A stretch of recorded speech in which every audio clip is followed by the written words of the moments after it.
for Goa, GirlScript Foundation, and I welcome you all to GirlScript Goa Summit 2020. This is our first session for the event, and we are really glad to have all of you here. So, as we had mentioned earlier, this summit is divided into three tracks: data and business analytics, artificial intelligence, and career preparation. So today and right now, we're going to start with our first track, which is data and business analytics. So just to tell you more about GirlScript Goa and GirlScript Foundation. So we at GirlScript Goa aim to empower women and underrepresented groups to come out and learn different technologies and be more aware of it. That we are reserved only for these sections of the society. We are open to all, irrespective. And make sure that you learn practically and that you are able to implement the knowledge that you learn. So that's the basic aim for most of our events. And even this event, we have something part of a Google Classroom. Right now, we are also having the GirlScript India Summit, which is going to be held in the next week. And at the end of this, we are also going to give you all a discount to the tickets of this. So if you perform well, you might be a lucky one getting free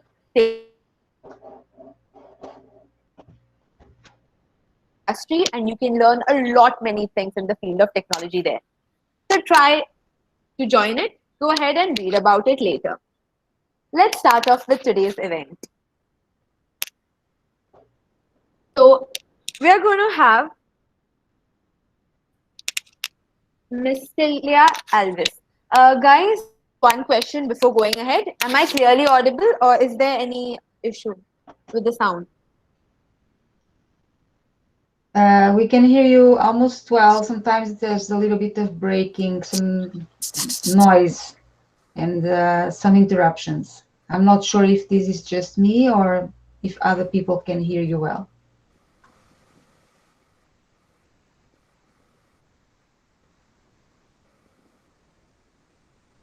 Maybe people could type in the chat if they can hear you well or not.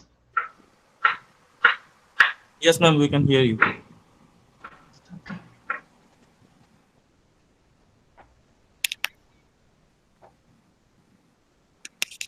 Am I audible now? Yes, ma'am. It's Okay. I think it's best and a little bit better. Okay, great. So about Miss Celia, she has experience in Microsoft Excel and she's a certified Microsoft Excel expert, an Excel and VBA system developer, and Microsoft MVP. Her mission is to help businesses and organizations to prosper through the implementation and use of smart and efficient business items. We are really excited to have her today speak on the topic Fundamental Tools for Data Analysis in Excel. So guys, if you all have any questions, you all can note them down. And after our session, feel free to type them in the comment section so that we can ask her and get your doubts clear. Please join me in welcoming Ms. Celia Alves. Ma'am, over to you. Thank you. Thank you so much for inviting me and for having me here today. Just pulling out my presentation.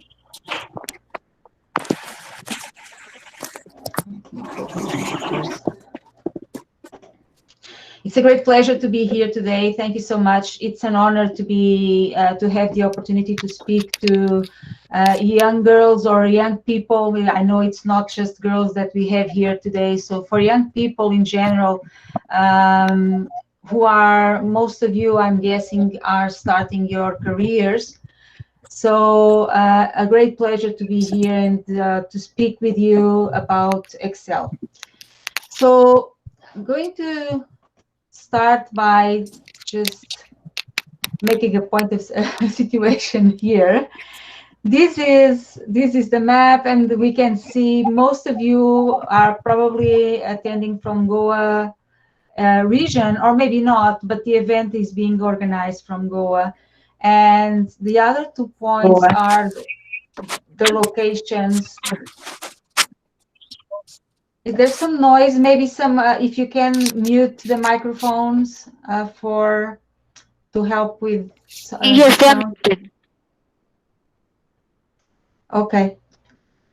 So the other 2 points show where I come from. I am currently here in Canada, in Toronto, Canada, but most of my life I lived in Portugal.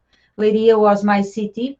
So I am almost the opposite side in the globe in relation to where you are, which is exciting and interesting that we can do this type of communication these days.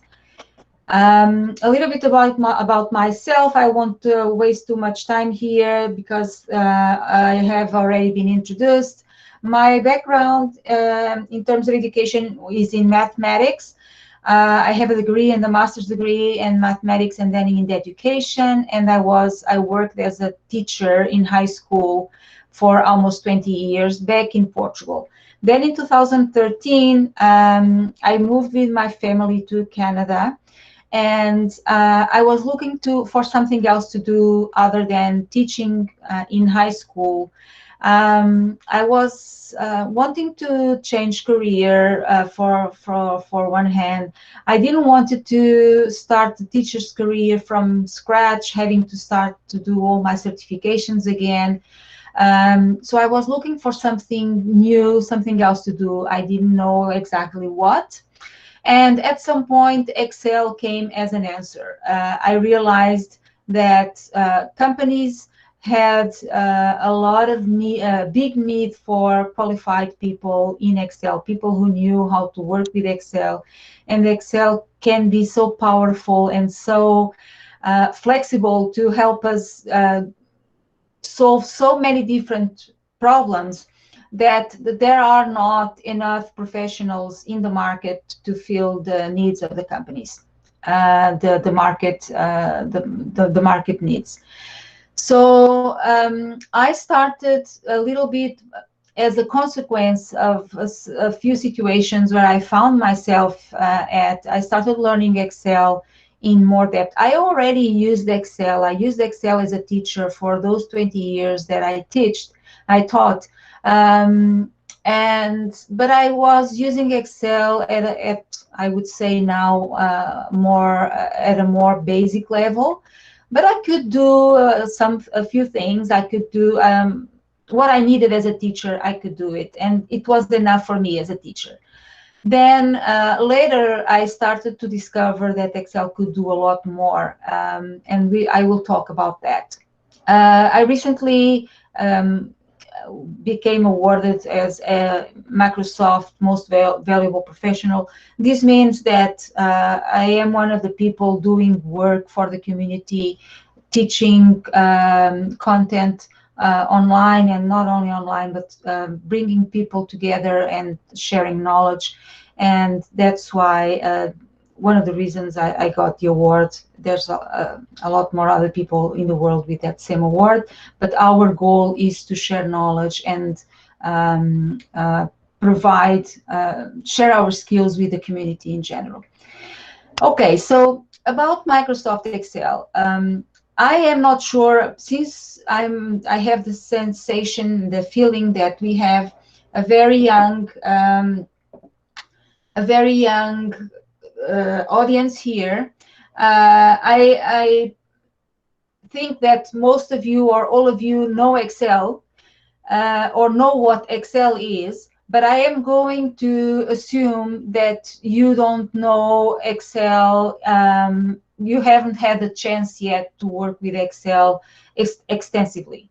So I'm going to talk about, and that's the topic of the session, fundamental tools, meaning the most important tools in this case, for data analysis. But these are not for sure the only ones. And if you start working with Excel now and in the future, you will see the more you work with it, the more you learn, the more you understand that you don't know enough. there is no one in the world who knows everything about Excel, because Excel is such a big tool with so great potential. It's not possible to know everything about it. But the community sharing knowledge help us learn every day a little bit more, and use those new skills to solve the problems that we find in our jobs. The first time that Excel was released was in 1985, so it's a tool that has been in the market for 35 years now. And even though it's been in the market for so long, it's growing and growing. Microsoft is developing, adding new features every day. Every month there's a new formula or some kind of improvement that they do. And they are also developing the tool to work better and better online and on mobile devices. It's not possible to know how many people use Excel. More than half a billion people, 500 million plus people use Excel, or at least they are installed. Excel is installed in a lot more than this number of machines across the world. And Excel is the most used tool for data analysis. And why is that? Well, like I said, it's installed in most of the computers across the world. Excel is everywhere. So it's one tool that everyone, or almost everyone, has access to. That's the first reason why Excel can be used by everyone, because it's there, right? It's available, like I was saying, also online and on mobile for those who have a Microsoft 365 subscription. It's a powerful tool, and in terms of an analysis, that's another reason why Excel is so used, because there are other tools for data analysis, but in the end, Excel is probably the one who has a broader range, of capabilities. Sometimes it can be not so powerful, for example, to deal with big data as other tools are, or to do a specific type of analysis or calculations. For example, there are tools that are more focused on statistics, for statistical analysis. But Excel also does that very well, and it's good enough for most of the situations.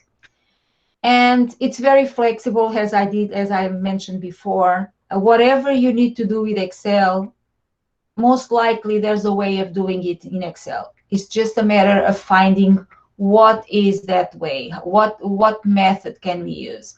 And in most of the times, there is not just one way of doing it. There are different ways of finding a solution for one problem, different ways of solving it.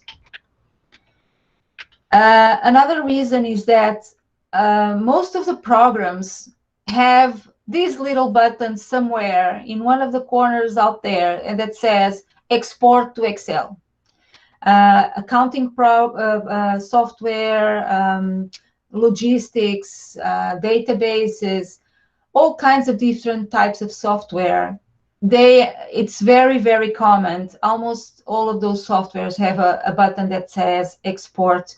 If they don't say export to Excel, they at least have export to CSV or to TXT, so that we have the data stored in those softwares, and we can export the data to an Excel file or a text file, and then Excel can deal with the data that is on those files.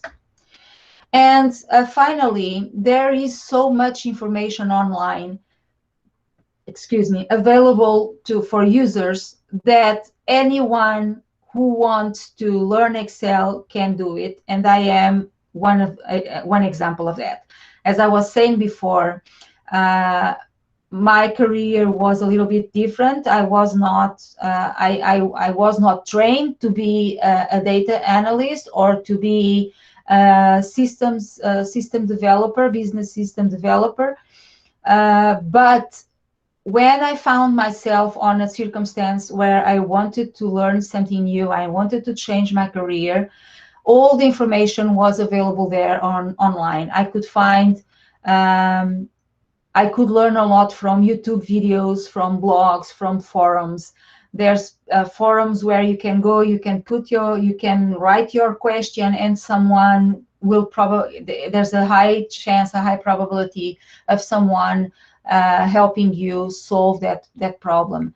And then, of course, online courses that are also very important, because usually the courses are more structured and help us understand and combine the different pieces of the puzzle that we learn from different places, and build a more solid understanding of what the tool can do and how to use the different features.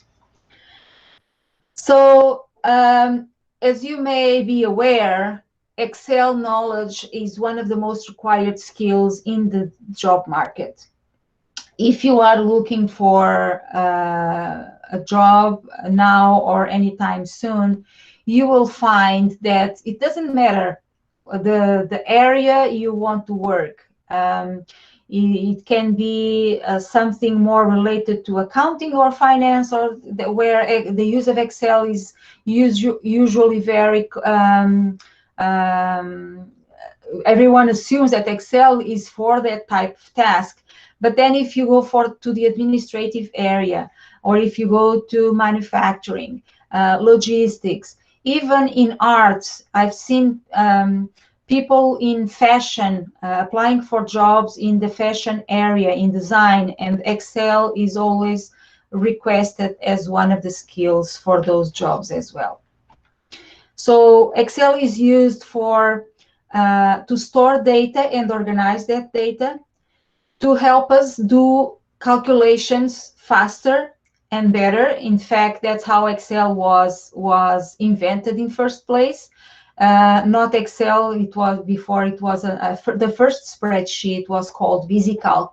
And the guy who invented it was trying to find a way of doing, replicating the same calculations with different values to test different situations, and he wanted to do this in a fast way, and that's how the first spreadsheet was invented, to solve that type of problem. At that time, the solution was to have a grid of cells, and that same type of layout is what we have today in Excel. People use Excel for data analysis and to visualize the analysis of our data, to do automation of tasks. A lot of people don't know this, but everything that you do manually in Excel can be automated. And hours and hours and hours are wasted in the world every day, every hour, of people that have this regular task. Every day they need to open, or every week or every month, they need to open a certain report, and they need to copy some information from there and then go to another file and maybe manipulate that data a little bit and do some calculations.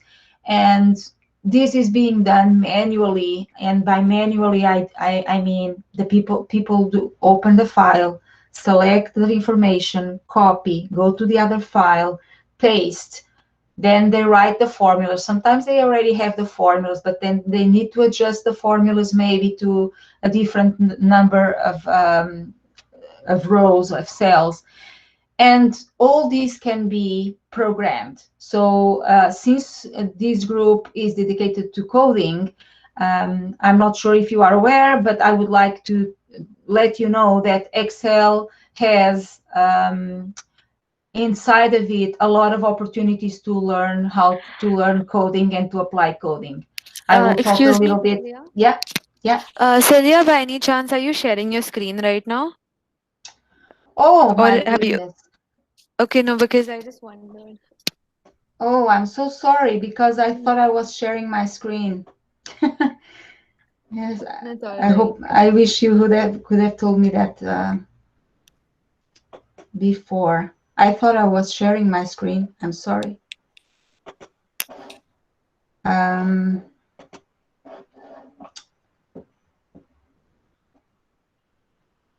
So were you seeing my video only? That's what you were seeing? Yes, yes.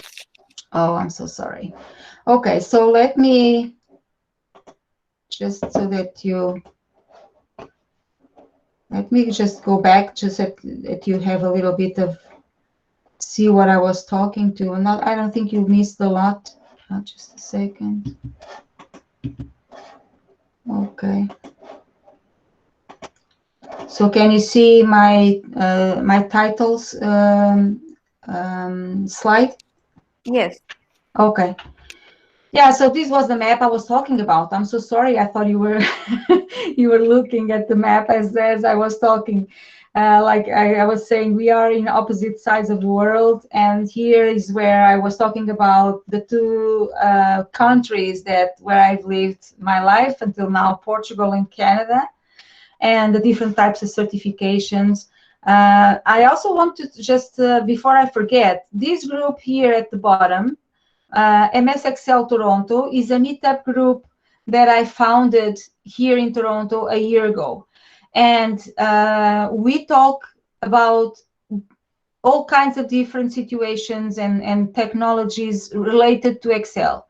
Sometimes it's more related to formulas, other times it's more related to programming, or even connected to other tools for artificial intelligence, all kinds of different things. The speakers come from all over the world. It's free to join.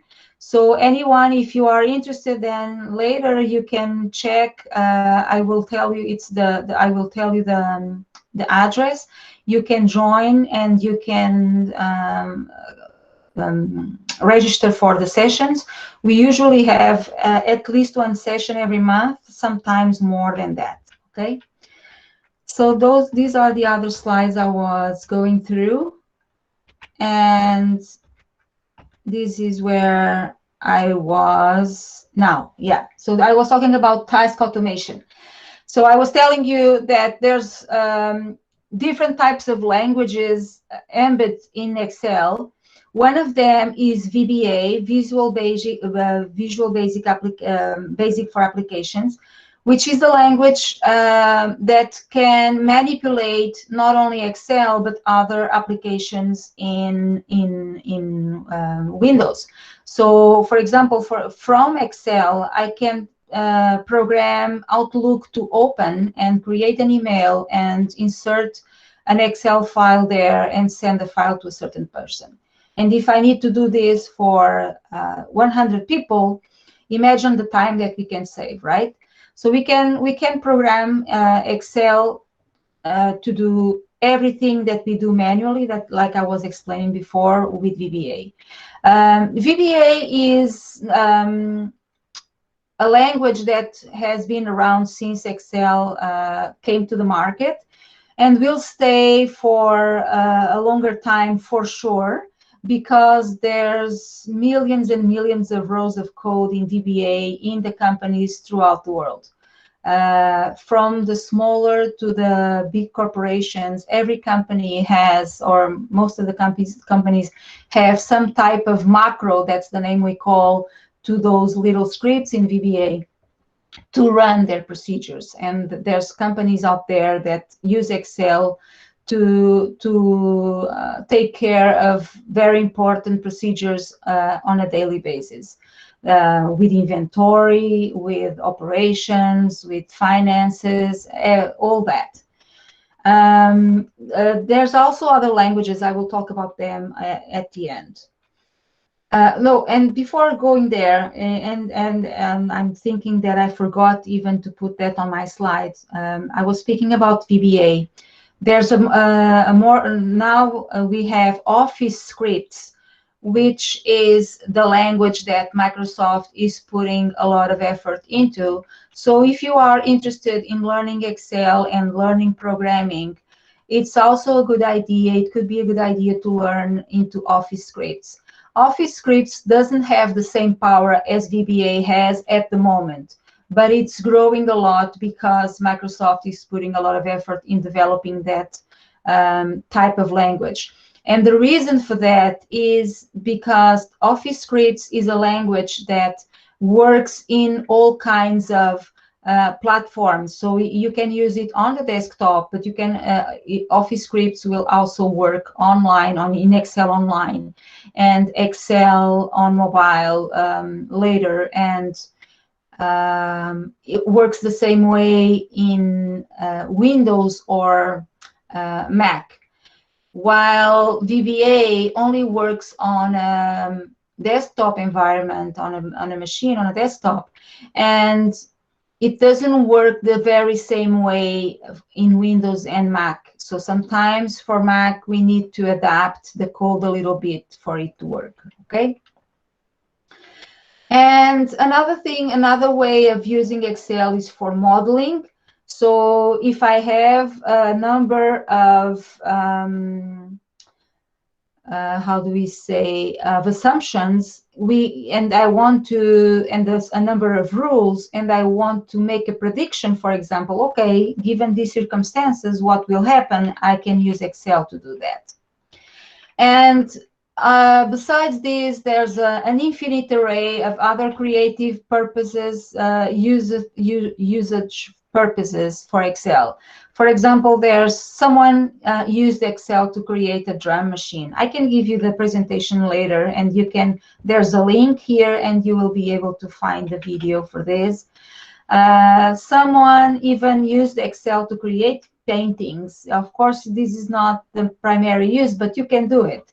And even my friend Denise Fernandez in Portugal, he's an engineer, and he creates these amazing applications, 3D applications that you can, this is with VBA, is made with that language, and he creates simulations in Excel for engineering. So now let's go to our main topic. What can we use for data analysis? We can use functions. Usually we call it formulas, but we should call it functions in Excel. And I put there native and custom. And with this, I mean, we can use the formulas that come with Excel, but you can also use programming language like VBA and create your own functions. So if you are on a company, on a type of situation where there's a certain calculation that you need to do every day, and there is not a formula for that, you can create your own formula. We are not going to show that today, but just so you know. Tables. When people ask me what's the most important thing to know in Excel, tables is my answer. Well, maybe it's not the very first thing. First, you need to know what Excel is, what are the cells, and have an understanding that you can use formulas. And after that, you need to know about tables, and I will tell you about tables today and why they are important. And filters is a way of getting answers from our data, is using the filtering tools. Using slicers, which is also a way of filtering, a tool to filter. Pivot tables and charts, and finally Power Query. Oh, and the data model. Okay, so before going ahead, Power Query also, for those of you who are very interested in coming to the job market with very strong Excel skills, I recommend you that you explore all the things that are in this list. Pivot tables is probably the most known of these, besides the formulas, the functions, of course, and charts, but explore the topic of Power Query and explore the topic of data model. Go and find what that is and why that is so important. Okay, I will tell you about that a little bit more if I have the time at the end. So what is data analysis for? I already put the answer there. What would you say that data analysis is for? Would you like to type that in your in the chat? Why do people do data analysis? Let's see here. Anyone wants to get insights from the data? Exactly. To predict some target variables. Exactly. On a very simple way is we do data analysis to get answers from the data, right? Which are those insights that Anchal was talking about. And then with those answers, we want to make decisions. And those decisions are based on the predictions that Priya was mentioning. So you are quite right? So that's why businesses have information about their operations, their clients, their products, their competitors. And based on that, they want to understand what's the best way for them to guide their companies to make their decisions. Okay, so let's go and do a little bit of practice here with a very simple example, but just to give everyone an idea of what we can do with Excel.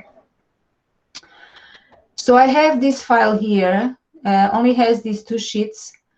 I'm going to, and this is a tip right there that you can use. A lot of people don't know this. I want to be back and forth between these two sheets. So instead of doing this all the time, which is very time consuming and annoying, we can come here to view. Can you see my screen well enough, or is it too small?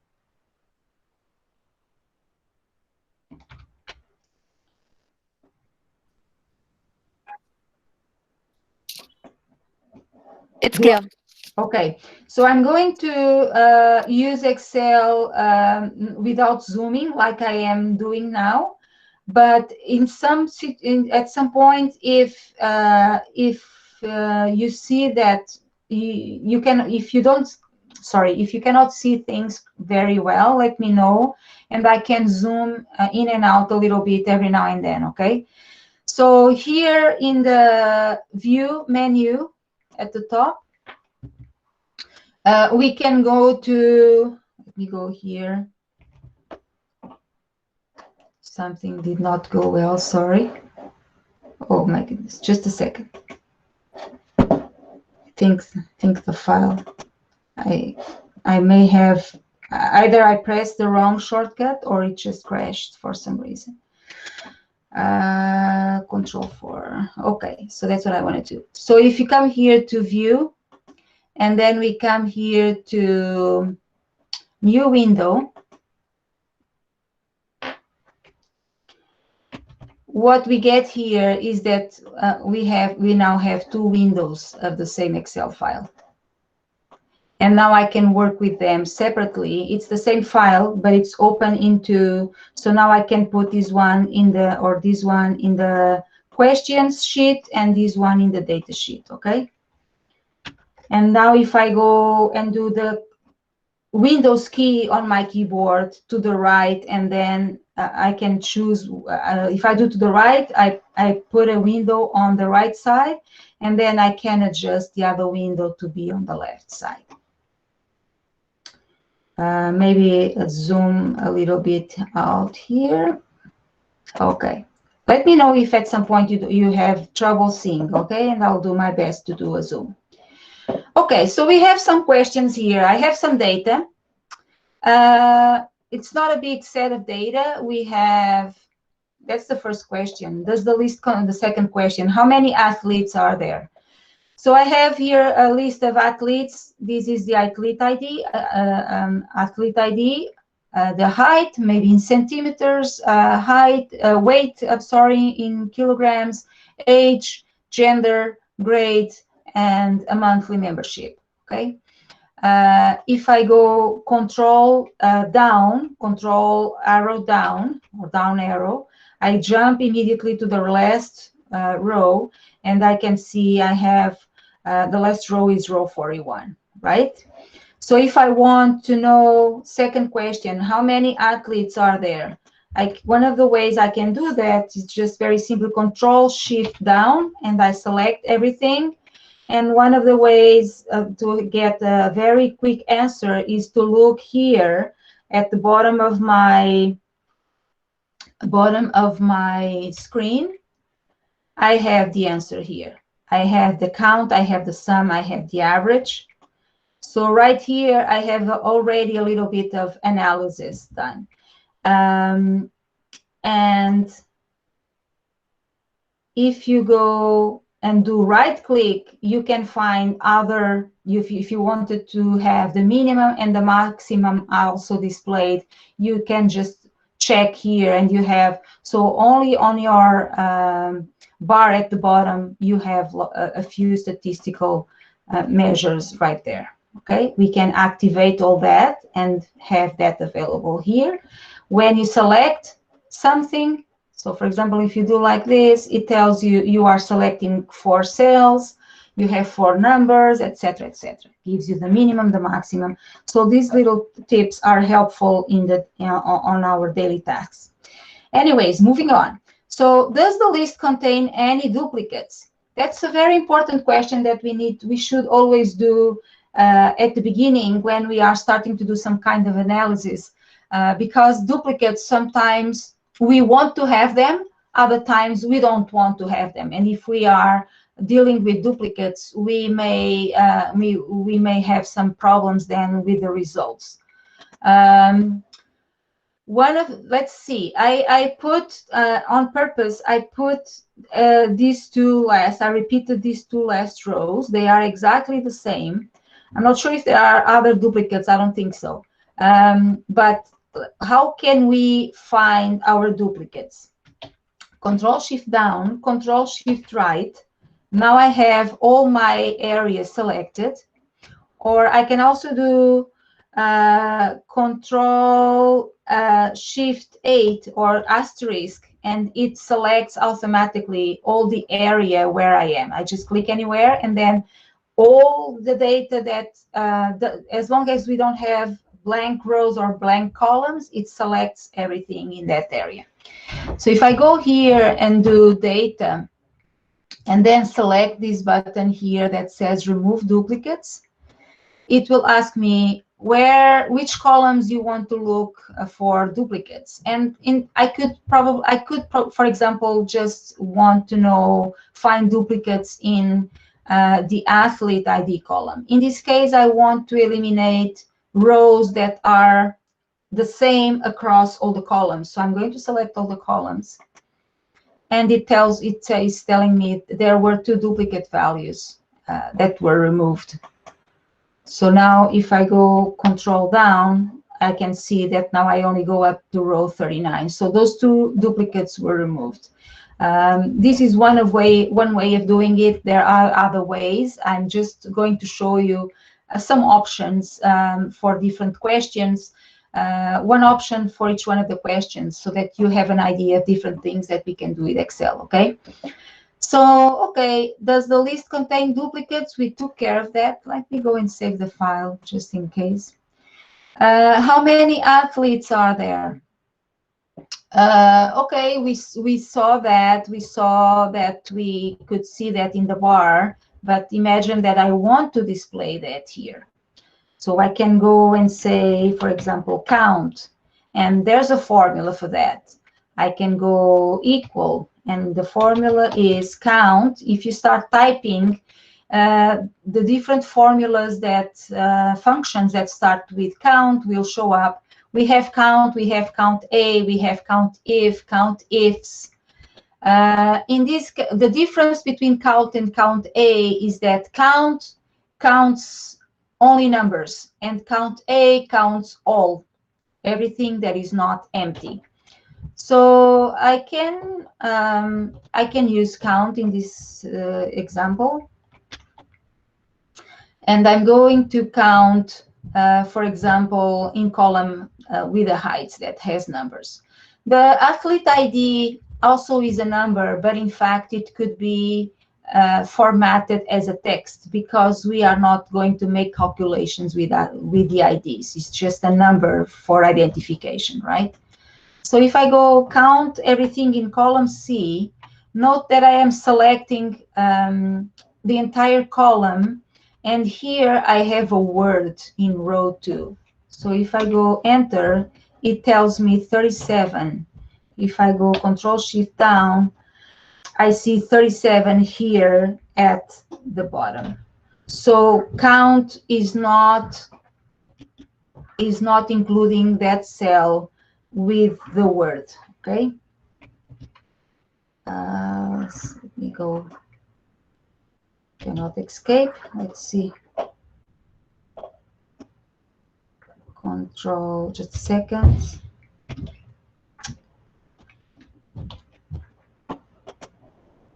Something weird happened here. I cannot get out of my Zoom now. Just a second, okay?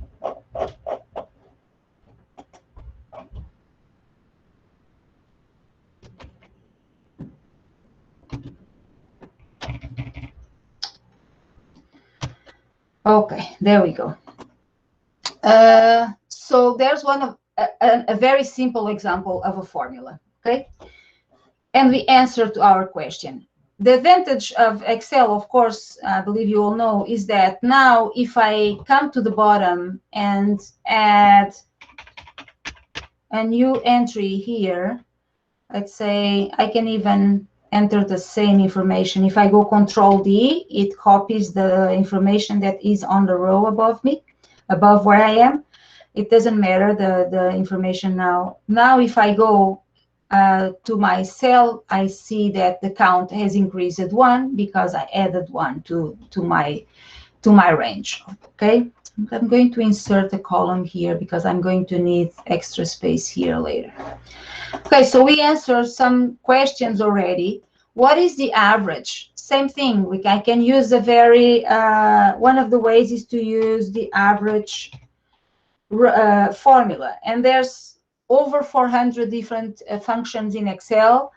If you need to do a calculation and you don't know what the function is for that, just Google it. Google is your friend. Google something about your problem, what the situation is that you want to find an answer for. You will most likely find somewhere a comment or a blog post or a video with some help for your particular situation. Okay, so I want to know the average age. So I just need to say average and then indicate where the ages are. I could select the range, but if I want to make this flexible, I can do the same thing as before. I can select the entire column. And this way, if I add new information at the bottom, it will automatically be accounted for by the formula. So like this, I can see the average age. If it is too much decimal places, of course, we can come and we can format the way we want to look at the data. Here we can say, for example, I want less decimal places. Please note that when we are doing this, I am not rounding the number. I am not taking decimal places out of the number. If I'm going to make a calculation with the number that is in this cell, Excel will still use that number that had all those decimal places. This is a way of just telling Excel to display the number a different way. But the real value that is in there, if I go Control C, and then if I come here somewhere else and do paste, I can do like this, or paste as values is my favorite. You can see that I still bring the same number that was there before. So that is also something important to take in mind, because sometimes rounding or not the numbers can make a difference in your calculations. And you need to understand if you are working with the numbers rounded or the numbers or the exact values, okay? What else?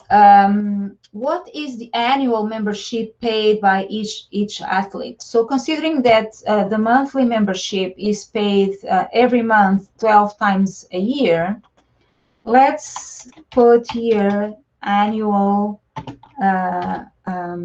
annual amount. It's just shorter than membership. How can we do that? It's a simple calculation, right? We can just go and say, well, it's the monthly membership. So I just point to that cell and then multiply by 12. Okay, it's a simple formula. For those of you who are very acquainted with simple formulas, just be patient a little bit. We will move forward towards other more not so simple or not so common features of Excel. I'll be right there, okay? Okay, so now I just need to double click here, and Excel drags the formula down up to where Excel finds data. So we have data up to row 40. That's what where Excel goes and puts the formula. And if we click somewhere and go here, I can see that Excel understood, okay, it's always the cell on the left that I need to multiply by 12. If I want to show this as currency, I can also come here and choose different types of currency. Let's say, for example, $, but we can come here and choose all the other types of currency available, okay? Or we can just click here and in fact, this is accounting. Let's choose currency. Okay. So again, this is just a way of displaying the number. If we look at the cell, the $sign is not in there. It's just 440. Okay. This is just a way of displaying the number. Okay. So we have my answer. I have my answer. What's the annual membership? I have the answer here. Okay.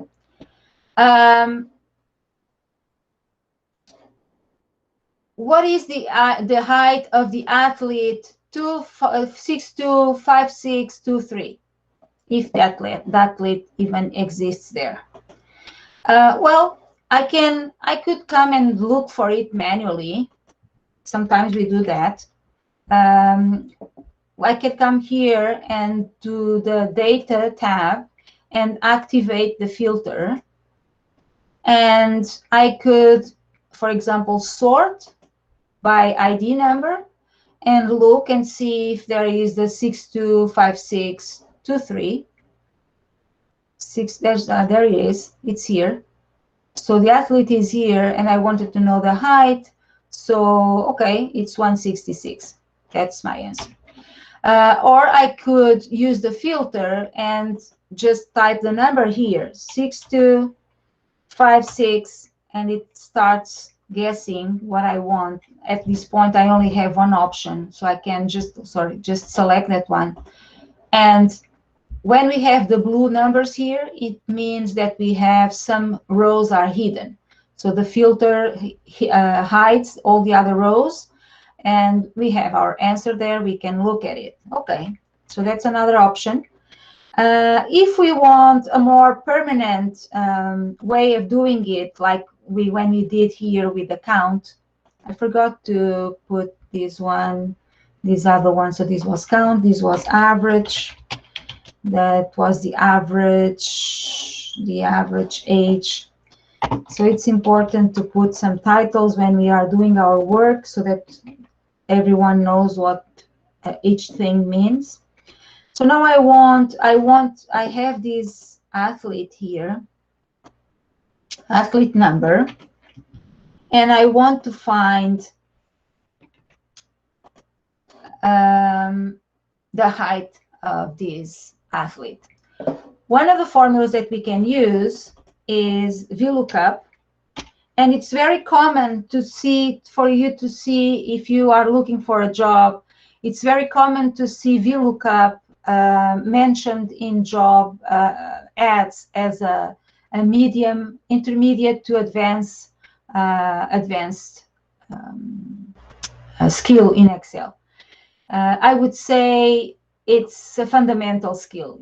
I wouldn't classify it as advanced, but like I said, I used Excel for almost 20 years. and for the without at a more basic level, and for all that time I didn't know the formula VLOOKUP. But then when we start to understand the power of certain formulas, and understanding that Excel can do so much more, then the possibilities are so much better and so much greater. Okay, so VLOOKUP, it's a formula that this means a lookup for something vertically in a set of data. The first thing I need to do is to indicate, and another way I can do this is if I click here. This is very helpful when we are not familiarized with the formulas. This is another way of writing the formulas. So lookup value. It's the value to be found. Okay, the value to be found is here. I just need to click and point to that. Okay. Table array. It's the table or text of numbers or logical values in which data is retrieved. So where I want to look for my data.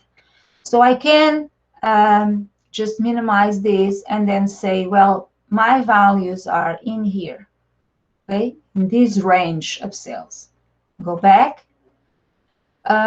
Column index. Okay, for all these columns, which one has the information that I want?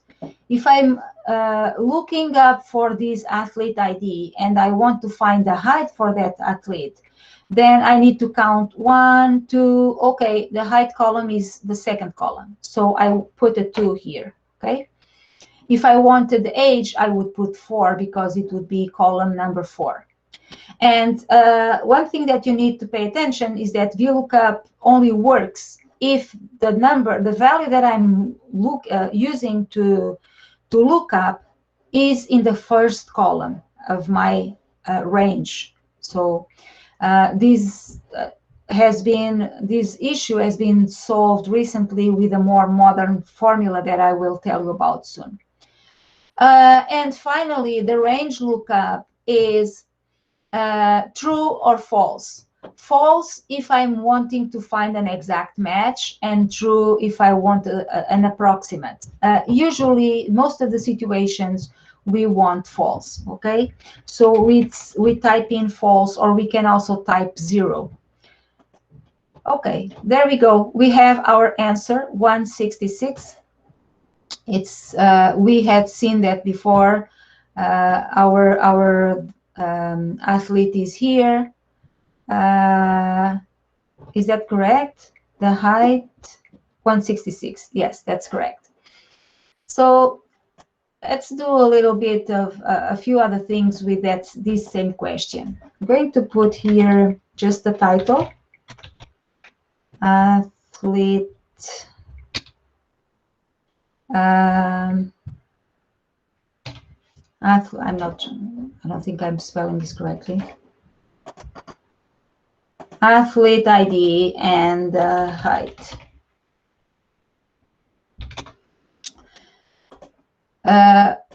One thing that you can do when, okay, you can say, now I have the answer for this athlete, and now I want for something else. I want to look up another one. One of the things that we can do is we can use data validation. So come here to data, and then this button here that says data validation, click there, and let's choose the option list. And now it asks me, okay, where's the source for your list? I'm going to minimize this, and I'm going to say, I want the list of all the numbers here. Okay. And now I go, okay. So now it gives me a drop down. And what I have here is the list of all the numbers that I have here. So one way is to, this may not be practical in all the situations. If it is a list that is too long, it may not be very practical, but you can use the drop down. And from here, just by selecting something, then we have the result immediately because I already have the formula. The formula was done one time, and with it, that's it. It's done. Now I can just select what I want to look for. Any questions so far? I'm going too fast. Is it too easy for you? Is it interesting enough? Do you want me to move forward faster? Or if you have any questions, feel free to type in the chat, okay? So I was telling you before that sometimes I'm looking down because I have my other screen over there where I look at the questions. I was telling you before that VLOOKUP now has a more modern formula. And so what happens is, if you are using Microsoft 365, or it used to be called Office 365, and now it's called Microsoft 365. If you have one of those subscriptions, you will have access to the new features that Microsoft is putting out there every now and then. If you are using Excel 2016, 2019, 2010, 13, whatever, any other of the older versions, you won't have access to the new features. For example, the new formula that I'm going to show you won't be available in the older versions of Excel. And the formula is, so let's say I'm going to copy here the same thing. And let's say I want to answer the same question, but I use XLOOKUP. This formula is a modern version of, we can call it like that, a VLOOKUP, and is more flexible because now it doesn't require me to have the value that I'm looking for in the first column. I can have it in any other columns.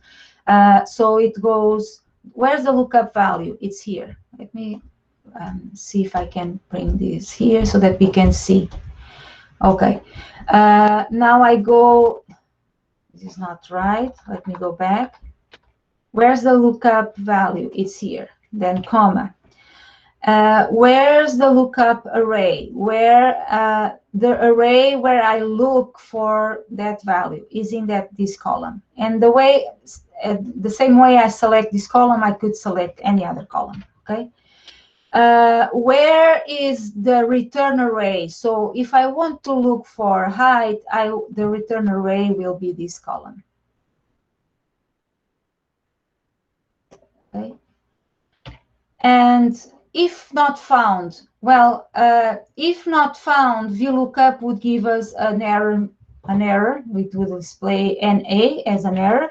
Here in XLOOKUP, I can type what I want. For example, I could say not available, for example, or I could say I could not find it. Anything you want.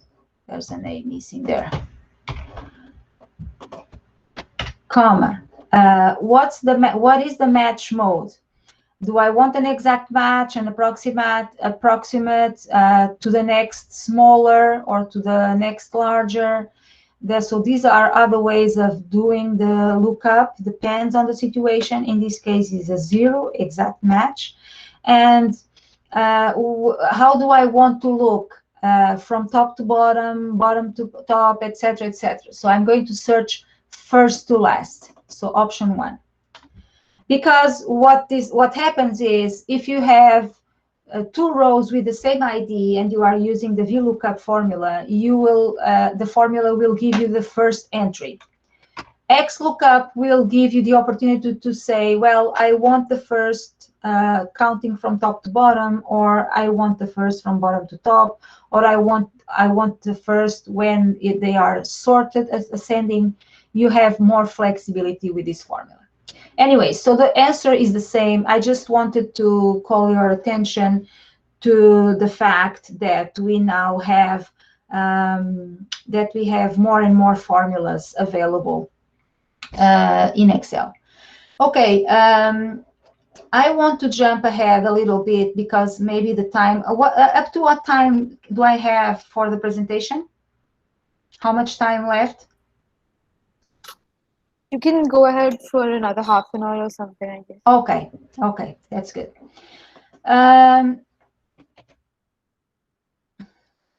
So What else? So if the athlete is not in the list, I'm going to delete data validation from here.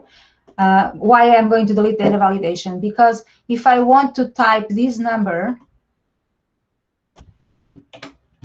in my data validation, in the cell where I have data validation, if I go enter, it tells me, well, you cannot type that because you can only choose values that are in the drop-down. So we already know that this employee is not in the list, okay? But if we didn't have this data value, we could also use the filters, etc., right? Let me delete. So I'm going to data validation. I'm going to put any value. So I delete the data validation. If I put that value there, VLOOKUP will give me this NA as an error message saying something didn't work with the formula. The formula could not calculate. And the new formula gives me the message that I programmed it to give me in case there was no answer available in my data. New question. Add a new athlete to the list and test the drop down. Okay, so I'm going to put the drop down back. Data validation here, list, and I'm going to select my list here, and I'm going to say okay. So I have my drop down back there, and let's add a new athlete to the list at the bottom and test the drop down and the VLOOKUP formula or function, I should say. Let's put just any number here. Let's just copy something here to be faster. Remember that last one column had a formula. So one of the things that I want to tell you about the Excel tables that come next and that I gave so much emphasis to at the beginning or at some point in my presentation, we can start seeing it already. So what's happening here? I have my range. I formatted my numbers to, for example, here to see them with a $sign, and I have my formula. Now I decided that I needed to add more data to my set of data, my data set. What happens with this? Well, one of the things is since when I formatted these columns to display the $sign, I only formatted these cells. I could have selected the entire column, but I didn't do that. So since I didn't do that, now the formatting didn't go through didn't expand for the next row. Now I have to go and do manually the same thing. I need to go here, home, and select the format that I want. Same thing with the formula. The formula only exists up to here. And now if I add new data, new rows of data, I need to go and expand my formula to there. Okay. So if let's put just something different here so that we see that the formula is working. Okay, the number changes there. Okay. So this is not very practical, and it's a possibility that it's an opportunity to create errors. Having to do these adjustments manually every time we add more data, it's an opportunity for us to forget something, and then our formulas won't be displaying the correct results. For example, if the count and the average won't be affected because I put the entire column. So it's accounting for the new row that I added. But for example, if I had just selected the row, the rows up to where I had my data before, now my average would not be correct, because it would be going only down to a certain row. For example, if I try to put here number 3333,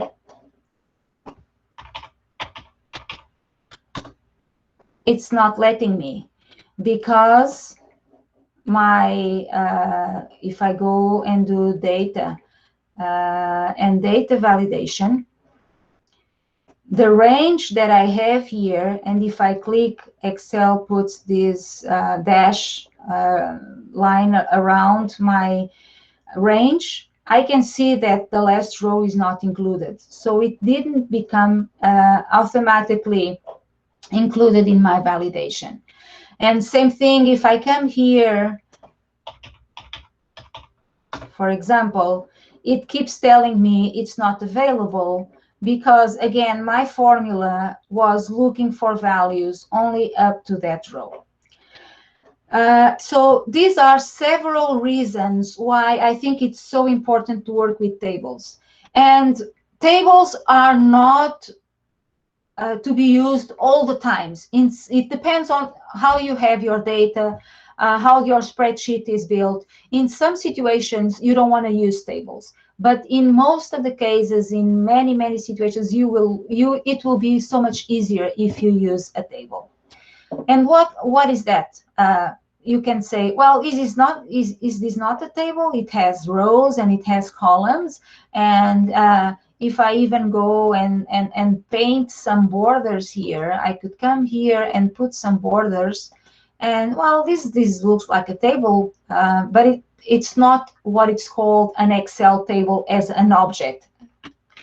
There's an object in Excel with that name. To get an Excel table, I'm going to take my filter out of here. And to get a table, I just click anywhere. I need to have rows and columns. I should not have empty rows or empty columns on my table. And I can have empty cells every now and then, but not entire rows empty or entire columns empty in the middle of other columns that I want to include in the table. So I click anywhere, and then I go insert and then table. Okay. If my window was expanded, we can see the ribbon gets more clear. So insert and then table, it's in here. Okay. And Excel already is guessing that the table is all this range. I just need to confirm. And I also need to say that my table has headers. So in this case, yes, my table has headers. Let me see if it guessed the table. Okay. And immediately it applies some kind of format. Let me just delete this row here. Okay. It applies the formatting formatting to the table. We can change that here. When I click on my table, if I don't click on the table, the tab is not there. But if I click on the table, a new tab appears here, table design. And going there, I have a lot of options to format the aspect, the design of my table. I tend to use this one a lot, and I tend to uncheck banded rows. And now need to clear here, clear formats. Okay. A way of knowing this is a table is by looking at the corner here. Again, there's some kind of my shortcuts for my zoom tool colliding with Excel a little bit. Just a second. Let me open the other window again. Okay. I was saying that here this little icon at the corner tells us that this is an Excel table. Is a way of knowing that. Other things about the table. So let's go now and add our athlete 333333 as we did before. And before that, just let me point here. You see 3333, it says it's not available in the formula. Let's go and see what happens if I add the athlete here. 333333. And now you see that the table automatically expanded. Now I have to enter my data here. If I'm just putting something random, it doesn't matter. And another advantage, do you see here at the top? Because now I have a table, and if I need to scroll down, Excel replaces the column letters, headings by the table headings. I can see the table titles there. So that's another advantage. Let's say monthly membership, let's say 400. And you see that the formula automatically came down. So that's another advantage of the tables, is that if the formulas are, if there's consistency in the table structure, everything automatically expands. The $sign, the formatting also expanded. So that if I start making some changes here in the middle and changing the formula and changing the format, then Excel gets confused and won't know, okay, in this row you have something, in the other row you have something different. The formula is not the same, the formatting is not the same. I don't really know how you want me to continue to expand. But if you have the same format, the same formulas consistent throughout all the rows, when you add more data to the bottom of the table expands automatically, and automatically also generates format and formulas for the new row according to what you have above. So for example, here you see the formula automatically expanded. If we check our formula here, it's not saying I didn't do anything here. But now it says, it doesn't say not found anymore. It says that athlete 33333 has height 180. And the reason is because now the range automatically expands in the formula. It expands with the table. And it's more interesting even, let me build this formula again. It's more interesting if we do this. So this does not need to be changed. What I want to change is this one here. So if instead of putting B3 to B41, that indicates me this range of cells, if I go and do this, notice that now Excel indicates that row by saying table 1 athlete ID. Why table 1? Because every table has a name, and since I didn't choose a name, Excel chose table 1 as the name of the table for this table that I created, and athlete ID in between square brackets is the name of the column.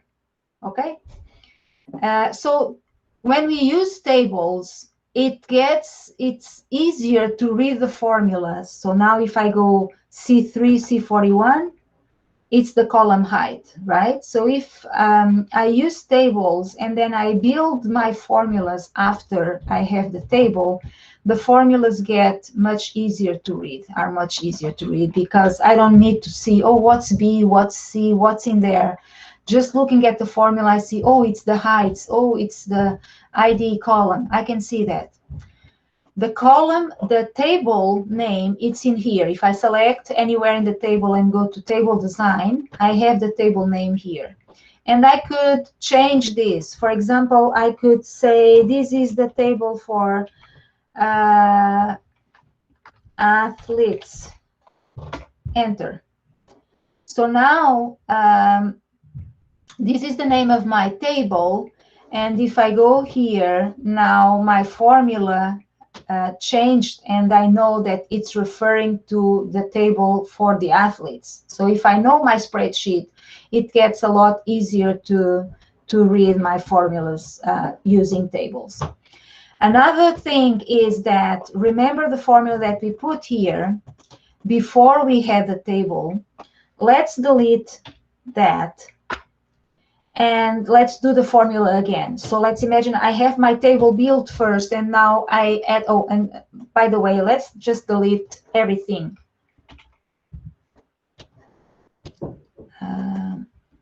Just add another table here. So let's go back to the situation where we were before we added that column with the formula. If I now want the annual amount, enter. By doing this, if I type in the next column to the right of the table automatically expands to that column. That won't happen to the left, but happens to the right. And if I want to enter my formula now and say the annual amount is equal to what I have in this cell, and now instead of putting H3, Excel tells me monthly membership column and the @ sign. I hope everyone can see that. This @ sign there means that I'm looking at the same row where I am writing my formula. Okay. So if I go to this and do the monthly membership value times 12 to get my annual amount, now I click. Remember when we did this with the range, I had to then expand the formula down. Here, when I do this, automatically the formula is expanded for the entire table, the entire column. If I have another person here, I'm just going to copy, Control D, the same information as above. Again, automatically everything expands. So there, I pointed already a number of advantages of using tables. Now, more advantages. If you come here, we have the table row, and if we select that, automatically we have a row for the totals. Okay, and in fact, it says total, but it gave me, for example, the total for the annual amount. But I can have totals for other columns where they make sense. Monthly membership, maybe I can do the total, but I could also do the average, for example, if I wanted, I needed that information. So let's do the total in this case, which is the sum. The grade, I don't want to sum the grades, so maybe I could count, I could get the average, for example, so I can select other things here.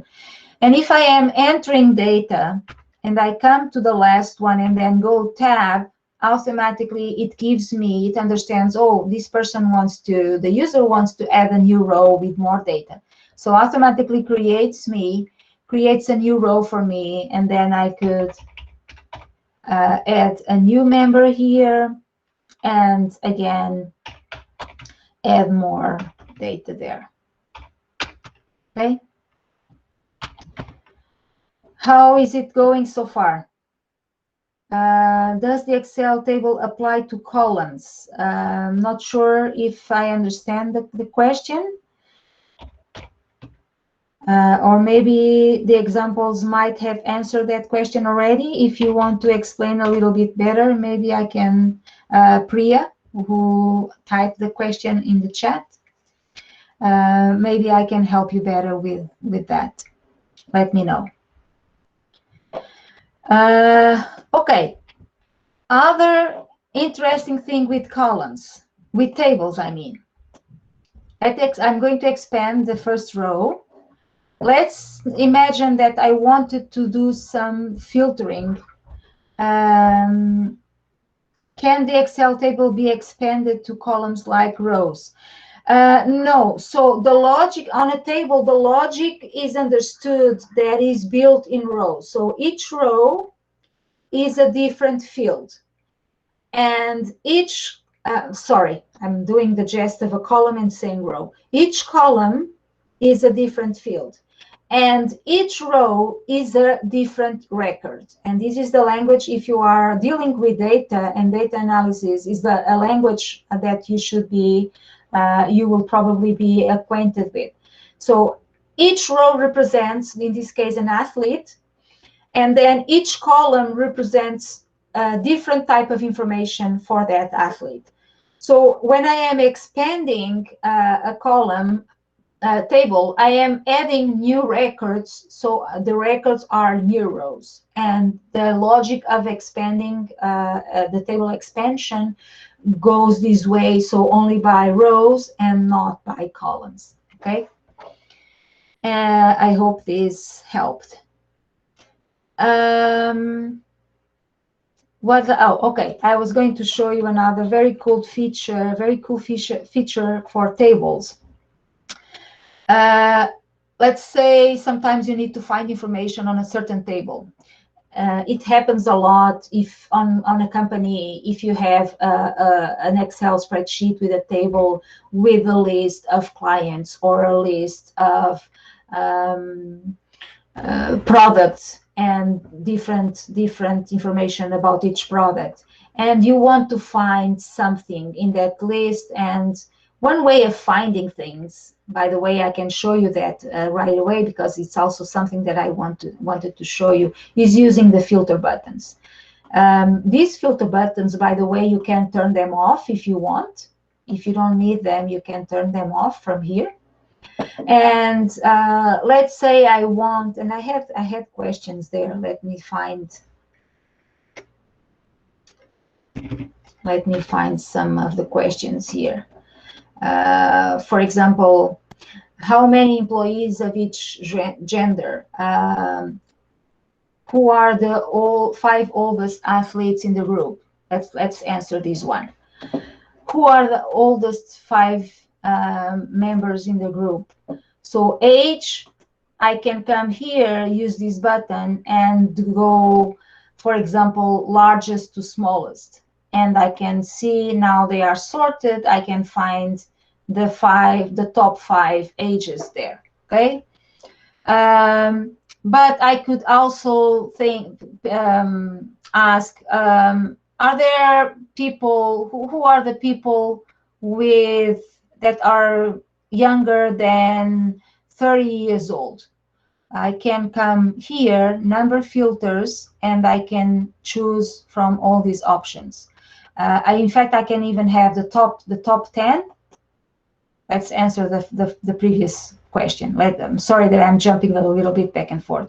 It's called top 10, but I can change to top 5, and it gives me the top 5. But it doesn't delete the other ones. It just hides the rows. You see the numbers, the row numbers show in blue, and it goes row 1, 2, 3, 4, 5, 6, 7, because I have them sorted already. And then from 7 to 44, they are the columns, the rows are hidden. Then I can come here, I can do undo, or I can come here and do clear. So clears all the filters there. I was saying that I could also go and use number filters. Give me everyone that is less than 30 years old. And I could even add more conditions, an and or, and add more information here to do my search. And there we go. Did I put, yeah, okay, less than 30. Everyone here is less than 30. All the other ones were hidden, okay? So clear filter. The other feature I was going to tell you about that I said was a very cool feature is coming here to table design and then insert slicer. And let's say I want to find people by age, Yeah, it could be by, but age has a lot of options. So sometimes better examples would be probably gender. Let's put age too. Okay. So I got two slicers. This one for age, and I can customize this a little bit. I can make it more columns. I can put the buttons a little bit smaller. And here, same thing for the gender if I want. And now I can do filter by just clicking in these options. So everyone that is female, everyone that is male, everyone, and notice when I choose male, some of the options in the age get faded in a more light shade, means that there's no male with ages 27 and 30. And we can have if we go to slicer, we can choose other designs. So I can choose from these other options here to help me see what is selected, what is available, what it's not. So if I go female, I see all the ages for females. And if I want to select more than one, let's say, okay, who are the female athletes with ages 19 to 22? So I can go and do this by keeping my button on the mouse push down, or I can go and do control, and by holding control key down, I can select different options. Or I can clear my filter here. I can also use this option, activate this option. And with this, if I have this, I'm saying I want to, every time I click the button, it turns on and off that selection. Okay. If I don't have these activated, then I'm saying I just want to select one at a time. So it selects one at a time. But if I want to select multiple, I can do that. I can just hold my mouse down and select different ones by dragging across. So this is a feature that not a lot of, I see people using Excel for many, many years, and they don't know about these features. They don't know these features are available. They don't know how to use them. And they are quite simple to implement and very helpful in a situation where we have to consult, to look for information in our spreadsheet every day. Okay. Any questions? Everything good? I'm talking too much. I hope you can. It's not too fast or too boring for you. Okay, let's continue. I want to show you a couple of more things. I'm going to delete the slicer, and the reason is because I'm going to add. Thank you, Krupa. I'm going to add a pivot table, and the pivot table also has the option of slicers, but the slicers with the tables are not the same as this, are not compatible, let's say. So I'm going to use slicers later in the pivot table. I'm going to delete this, just select and delete the slicer. Okay, and now my data is filtered. I just go to data and clear. Okay, I'm going back. I have my data back. Let's see if I have some question here that I want to mention before I go to the pivot table. Pivot table is here. Who are the oldest 5 athletes in the group?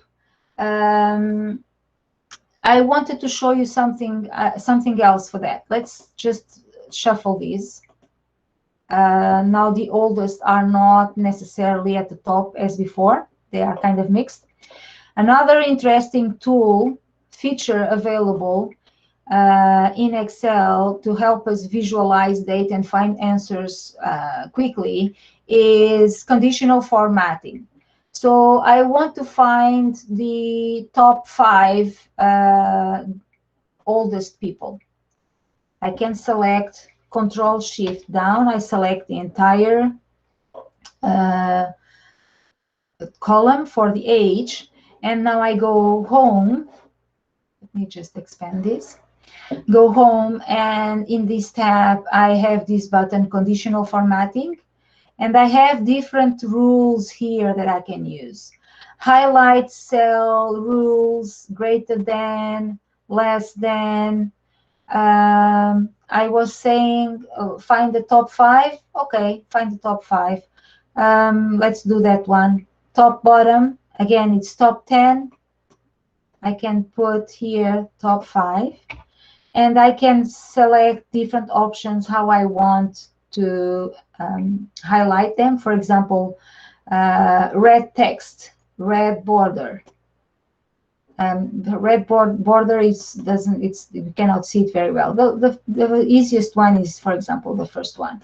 You have different options that you can play with. And immediately, let me put a little bit zoom out here. Immediately we can see who are the oldest top 5 people. Let's say I change this age to 80 years old. Automatically this one gets highlighted, and one of the other ones. So the youngest here now is the 27. If I say this person is 70 years old, the 27 disappears, because the rule is to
Guys, requesting you all to stay in for a while. Celia has some network issues, I guess. She'll be back in a minute.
Hello, can you hear me?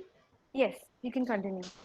I'm very sorry. My electricity just went down very briefly, but time enough to just disconnect everything. I had to wait for the internet router to be turned on again. I'm very sorry. Is everyone still there? Some of you still are there. Okay, you want me to continue? Yes. Yeah, okay. So I was going to, so I told you about the conditional formatting. Let's go and see more questions here. We told these answers can be answered by most of them by using the formulas that we've seen, other formulas depending on the question. We could answer using the filters here, the buttons of the filters, using number filters and using these rows, or I can start typing. For example, if I go 444, it finds what I'm looking for. So we've seen all that. Now let's look at another type of tool, which are the pivot tables. So if I select anywhere on my table and I go insert, and then let me go expand my screen here. There's an option here that says pivot table. Oops. Pivot table, you've seen that there. Let's go and do insert pivot table. It asks me select the table or range where the data is. Automatic. Hello, ma'am. Yeah, I didn't share my screen. Yeah, sorry. I'm so excited about presenting that I even forget that I'm not presenting. Sorry. Your entire screen. Okay, your entire screen, this screen. Share. You are very quiet. You should complain right away.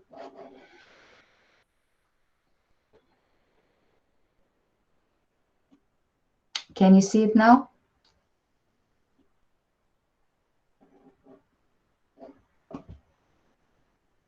Yes. Okay, thank you, thank you. So let me go do that again. I was explaining and I was not showing. So I was saying that another tool that we have for data analysis, and it's very, very powerful, is pivot tables. So now I can go select anywhere on where I have my data. It was not needed. It doesn't need to be an Excel table. It could be arranged like we had before. And I can go insert pivot table, insert tab, and then the pivot table button. And it automatically recognizes there's a table there, and it even sees the name of the table, athletes. And it asks me where I want to put the pivot table. In another situation, I would probably use a new worksheet, which is the default. But to avoid having to change between sheets now, I'm going to choose existing worksheet. And the location, I'm going to put the location here. And OK. So now it opens this screen here on the side. And it has a few areas, filters, columns, rows, and values. A very simple analysis. I want to see how many athletes I have by age. So I drag the field age to the rows area. Automatically, I get the list of all the ages available. And then I drag something to the values. For example, the athlete ID. I drag it there. Excel thinks I want to sum, but I don't want to sum the IDs. So I can come, I hope you can see it. If you don't see it, well, let me know. So we can come here and from this drop down, choose another option that not sum. So what I'm going to do is I'm going to say value field settings, and instead of sum, I'm going to choose count. Okay, I'm going to choose this option here because I just want to count the IDs for each age. And then there we have. How many people we have with 18 years old? Just one. Let's sort ages here, smallest to large. 18 years old, just one. 19 years old, we have 4. That's correct. Let me maybe put this a little bit bigger. I hope you can see it well. If not, let me know. So this is very powerful because no formulas needed, nothing. You can get your answers very, very quickly.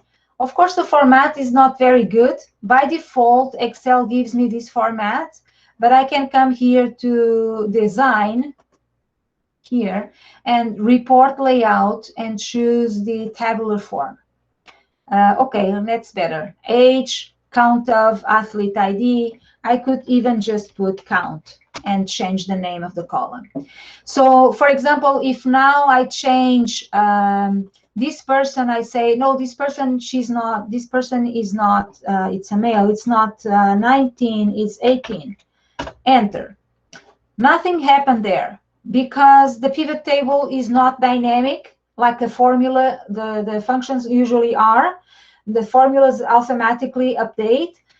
For the pivot table, we need to right click and choose refresh. And now when I do that, okay, now I have, instead of 1, 4, I have 2, 3 because I changed 119 to 18. These also automatically change the columns. Then you can learn about pivot tables and see that are options. You can say, don't keep changing the column width. You can change those things. But let's see more on the pivot tables. So pivot table, let's activate this pane here. And let's say, oh, I want to see the ages, but by gender as well. So I can put the gender field in the columns. Now I have all my count of athletes by age and by gender. And I have a column, grand total columns automatically added, but I can also turn them off. I can turn them, let's say, I only want by gender. So I can, what I say here, on 4 columns only. So it takes me that column away, the grand total column away from there. And I could turn grand totals off totally for columns as well. I also could say, oh, I want to, I don't have, let's say I want, I'm thinking here, let's take the gender out and put the gender in the filter. So now I have the gender in the filter here. I can filter by female only. And now these results are for female only. If I switch to male, I have the results for each age, how many males we have on our data. And of course, if we go all, I have for the entire data set. This same thing can be accomplished with the slicer. So again, I can come to the pivot table, analyze, and insert a slicer. I could, for example, add the gender slicer or the grade, for example, or move a multiple. I can add multiple slicers. And now I can use that as this, it works the same way as the filter does. So I don't even have to have the gender in the filters. I can have the genders only here in the slicer, and I can command my pivot table through these slicers, okay, and get answers according to what I select each time. Okay, any questions or any comments? I have just one more thing to show, and I think we will be good for today. Trying to activate. See the chat. The chat is in there. Okay.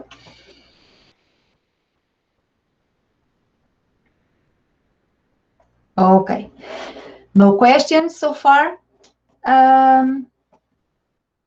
Let's see what else we have here. Now a final example.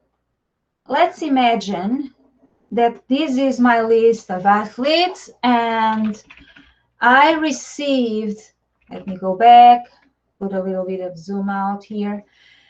This is my database of athletes, and let's imagine that I received a separate list of athletes who registered for a competition.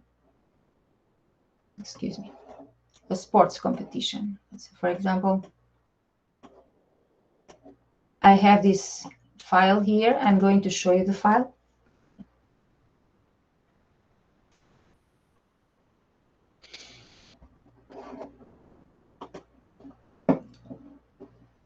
So I have a list of athlete and sport, and for whatever reason, and this happens a lot with data that is exported from other programs, the athlete comes with ID and then space dash space and then a name. I just put the first name, but it could be first and last. We have these different situations like this happening all the time, coming with our data. So I want to compare this list with my other list, but my other list, I only have the ID number, the athlete ID. So I won't be able to compare the ID number directly with something that has ID and something else at the end of it. I will need to do some transformation of this data. And in here, in this column, I have the different sports, the competitions they participated in. For example, Anna participated in, she's saying swimming twice. So I guess one of the things we need to do is eliminate duplicates and then see what other sports. So for example, Philip is here in 3 different sports. And what I want to know is, are these athletes in my list? Maybe they are from different locations. Some were part of my group and others may not be in my group. So the question is, please compare this to the request is, please compare these 2 sets of data and let me know who were the athletes in my list that are in the list of the competitors here. Okay, I'm going to close. Don't need to save. Let's take this away. And for this example, we could find the answers in different ways. We could use formulas, try to compare, find, for example, the VLOOKUP formula is a way that people use all the time. They go and try to see if an athlete is on the other list. That's a way of doing it. But I'm going to show you one of the most powerful tools that we have now in Excel to help with data analysis, which is Power Query. Power Query is in Excel natively since version of 2016. So 2016, 2019 already have Power Query installed. 2010, 2013 can have Power Query, but you need to go to the Microsoft website and download Power Query and install it as an add-in to Excel. Okay, so let's go here. We go to Data, and then here on the left side, on this left side of the ribbon, we have this portion, Get and Transform Data. In fact, we keep calling Power Query. Power Query was the initial name of the tool, and then Microsoft changed it to get and transform data, but nobody calls it that. Everyone calls it Power Query. And we have also these other buttons here where we can see the queries that we generate, and the refresh button, refresh all button, that is also very important. Okay, so what I'm going to do is I go here, get data, my other file, let me see what it is. My other file is an Excel file, XLSX. That's the extension. That is important because if it was a CSV or a text file, I would have to use this option here. But since it is an Excel file, I go get data from file, from workbook. I wait a little bit because it needs open Power Query. And now it asks me, okay, where is the file? Let me just copy the path from here, which is easier than having to look for it. And there it is, my file. I double click to point Power Query to that file. And now it's going to open a new editor. That's the Power Query editor. It's inside. It's a tool built inside Excel. And there it is. It's showing me what I have on my Excel file. In this case, it's just one table and one sheet, and I could choose either one of them. I prefer to use the table element. If I have more sheets in that table, I was now able to choose which sheet I wanted to pick up from that Excel file. Okay, so that's my table, and I'm going to transform data because I want to eliminate, separate the name from the column ID. Separate the name from the ID number. Okay, we have our editor here. This is the Power Query editor. Here on the right, Power Query shows me steps. Every time I do something, it records the step. So the first thing it has, first step is the source. Then the navigation is in that source, find table 2. It's the name of the table that I chose. And then change type, it's telling me, it says, oh, column 1 is text and column 2 is text. It did this automatically. That's fine. I could tell you a few things about this, but let's leave it like that. So what I want to do here is in athlete, I want to, let me pin this. Okay. I want to transform, well, maybe not, let's go to home. Let's go to home and go split column. Split column by delimiter. What does that mean? I want to split this column by where it has the space dash space. So custom, and I'm going to say space dash space. Okay. Now I have one column that it's athlete 1, and I want let's leave it like number, that's fine. And athlete 2, Anna. Okay. What I'm going to do is I'm going to close and load 2.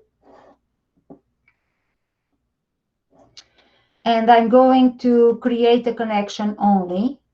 And what it means is that I'm not bringing the data. I'm just connecting to that data. I have the connection here, but I don't need to bring the information into this file. I'm going to create a connection to this table as well, data. Get data from table/range. It automatically recognizes the table. I don't need to do anything with this table. It's coming up just a little bit more. I I'm going to put this as a number, although it shouldn't, but it's just so it's easier to match with the other column. It should be text in both situations. I'm going to put close and load to. I don't need to do any transformations here. And I'm going to only create connection. Where do I want to get with this? Now I want to compare these two tables, okay? So now I'm going to do data, get data, and it's only 5 minutes for us to end, okay? Combine queries, merge queries.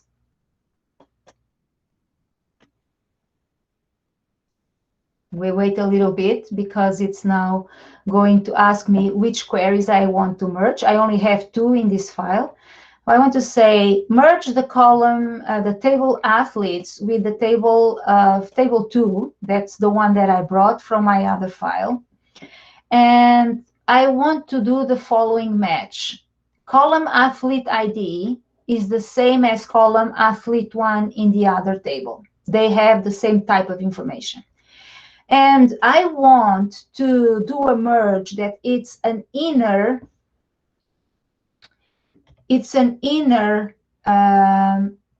merge, meaning that I only want the rows that are in both tables at the same time. I have all these other options. I could say, give me the ones that are only on the first, all the ones on the first table, and give me the match on the second, and so on and so on. In this case, I just want the inner match. I'm going to click OK. And this is going to give me, let me go zoom out. This is going to give me the list of IDs that are simultaneously, we couldn't convert to a number. ID, okay, let me just go back. I'm going to close and load to. It's an error there, but we will fix that. Only create connection. No, let's create a table. Excuse me, Celia. Yeah. Celia, like You another 5 minutes, something to cover this. Yeah. Because it's time. Okay. Do you want me Thank to? you. Okay. Yeah. So, you want to cut right there, or can I just 1 minute more? Yeah, you can just complete this.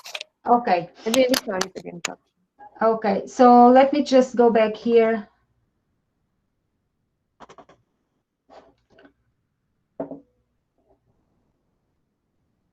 Just want to fix something there, some mistake there.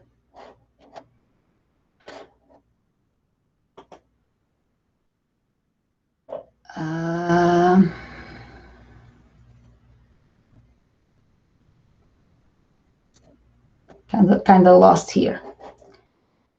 Athlete, replace current, and the other one. Let me put this. Oh, I know what's going on. It's because of the, I don't know, because of the last column that says total. Let me just finish here. Did I put the other one as text? I think I did. And okay, let's go to the merge one. And now I have my results. Okay. So close and load to, close and load. And with this, I'm not sure where I'm loading to. Oh, connection only. Load to table in here. And with this tool, I have my results here. So I have the list of athletes that are on my list and are on the other list. I could get other answers there too. The advantage of this is that if I go to my other file and change something, then I don't need to do the work again. I just need to come here and do refresh, and everything will update. That's something that I really wanted to show you. Just pointing that Power Query is available. Remember to check that if you are working with Excel. So the other language, VBA, DAX, and M. M is the language behind Power Query. DAX is the language behind, let's say, pivot tables. It's not really like that, but it's similar. And that's it. Thank you for having me today. It was a pleasure. I hope it was useful for you. If you are joining the job market, please learn Excel. It's very important. It will make you a much stronger candidate when you are applying for jobs. Okay, have a good day. Enjoy the other sessions. Keep learning, and we'll see you around. If you take a photo of the screen, you will be able to find me online. Feel free to connect on LinkedIn or the other social media. Thank you so much. Have a good day. Thank you so much, Celia, for this wonderful session. Pretty sure everyone got a much better idea about how data analytics using MS Excel works. Because, yeah, we're getting a really good feedback, I think. And I think there's one question remaining for you. Could you just answer that maybe? Vidhi Sure. has asked a question. Let me see, just pull out the screen here. Instead of using Power Query, can't we just create another pivot table by referring to the table name from the other spreadsheet? No. And then create a slicer applicable? No. So when we are creating a pivot table, first, a simple pivot table like the one that I showed you only refers to one table. It's pointing to one table. But you can have multiple tables and build a pivot table with information from more than one table. But for that, you need to create a data model. And what is a data model? It's a set of tables, and then those tables need to be related. So the table on the second file needs to be brought to my file where I have my first table. That could be done with Power Query. Instead of saying create connection only, I could in fact put the table in there. And there's a checkbox on Power Query when I'm bringing the data that says add to data model. So when I add those two tables to the data model, then there's another window where I can make a connection and say this column in this table is the same information as this other column, like I did in Power Query, similar. And when that connection is created, then I can create one pivot table that has information that I can drag those fields to the columns and rows, and I can bring those fields from more than one table. But for that, you need to have a data model to have the columns related. You cannot just connect to another file and make the pivot table directly like that. You need to bring the information to your file first. And Power Query is one way of doing it. And probably the easiest one. Yeah. I hope it helped. Yeah. Thank you so much, Celia. You're welcome. Vidhi, I hope that answers your question. Yeah. Thank you so much. And let me know if there's any other questions. So to all the participants, we will be uploading your task on the Google Classroom. Please feel free. And if you all have any doubts, you all can mail us at girlscriptgoa@gmail.com, or also connect with us on Instagram using DM. Thank you so much, Celia, for making your time coming here and accepting this invitation, even though we had such a huge time difference. And I know it was very inconvenient for you, but still you made it. It was wonderful to have you here, and we are really grateful to you. Okay. Thank you. Have a good day. It was a pleasure. Thank you so much. Wish you the same. Thanks to everyone else for attending this session. Without you guys, this session wouldn't be as great as it could be. Thank you so much. Thank you for participating, and congratulations for learning. Keep your path of learning. It will make you stronger. Okay? Bye. Bye-bye.